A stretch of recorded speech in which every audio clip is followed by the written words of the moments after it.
Sveiki, Agris, Kolomiks. Šodien stāstīšu par Levmiks aparātu. Tas ir paredzēts pašizlīdzinošo sastāvu sagatavošanai, ieliešanai ļoti lielos apjomos, jo ar šo aparātu var sagatavot vienlaicīgi uzreiz 3 maisus, plus vācieši šo motoru ir nopozicionējuši uz tiem apgriezieniem, kas ir precīzi priekš pašizlīdzinošajiem, no 550 līdz 750 apgriezieniem. Tātad priekšrocības šim aparātam mums ir noteikti arī putekļu sūcēju pievienošanās iespēja, jo putekļi tā iet pa gaisu.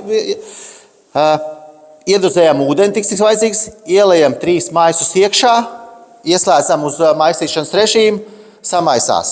Noņemam nost putekļu sūcēju, un šis aparāts mums ir uz ratiem. Tad mēs esam bijuši pie paletes, kur mums ir maisi, atbraucam gatavus 3 maisus. Mēs varam aizstumt uz to vietu, kur mums vajag.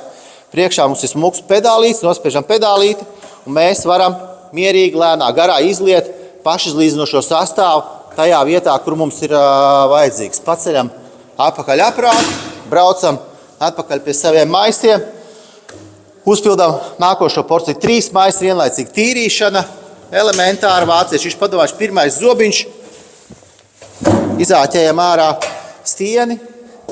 Tas ir speciāls stiens priekš pašizlīdzinošajiem, kas nepiedzen sastāvu pilnu ar gaisu. Paceļam līdz otrajam zobiņam, noceļam spaini un izmazgājam spaini. Pie papildu aprīkojuma ir vēl speciāli uzliekams sietiņš, jo nevienmēr spaini var iztīrīt perfekti tīru. Sietiņš noņem to grūzi, kas ir palicis no iepriekšējām reizēm. Tāds vācu aparāts pašizlīdzinošajiem sastāviem.